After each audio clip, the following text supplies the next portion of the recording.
যতই শক্তিশালী হন লাভ হবে না। শেখ হাসিনা মনে করেছিল সে পালাই যাবে, পরের বেঁচে যাবে।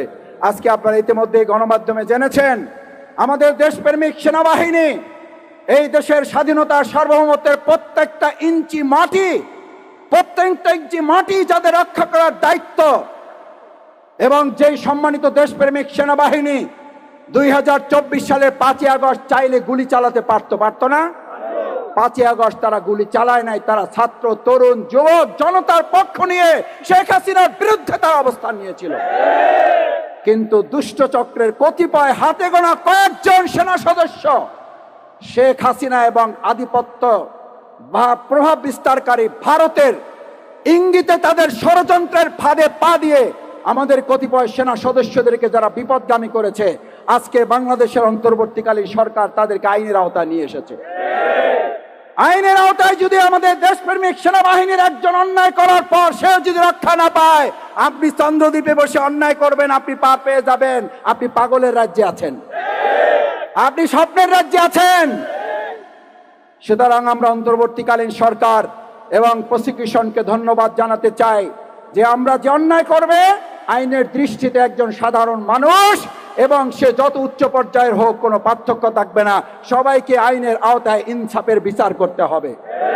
একই সাথে আমরা এটাও দাবি জানাই যেন কারো ওপর অবিচার না হয়, সেটাও সরকারকে নিশ্চিত করতে হবে। দেশপ্রেমিক সেনাবাহিনীকে উৎসাহিত অনুপ্রাণিত করতে হবে যাতে এই দেশপ্রেমিক সেনাবাহিনী বাংলাদেশের মানচিত্র অক্ষুণ্ণ রাখার জন্য তারা ভূমিকা পালন অব্যাহত রাখতে পারে।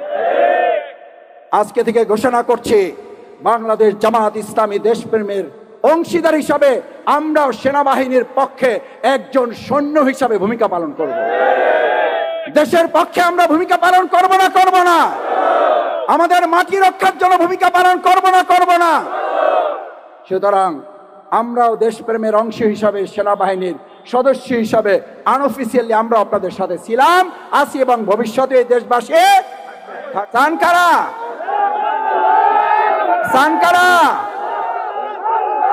এবার বসেন। আমি আপনাদের দোয়া চাই, ভালোবাসা চাই, আপনাদের সমর্থন চাই। ব্যক্তি ক্ষমতায় যেতে চাই না, এবার ইসলামকে ক্ষমতায় নিতে চাই। বাউফলে আমরা কোন এমপি করতে চাই না, বাউফলে আমরা একজন সেবক করতে চাই। 53 বছর এমপি পাইছি, এবার আমরা একজন সেবক পাবো। এবার এমপিতে ভোট দেবেন না, সেবকে ভোট দেবেন।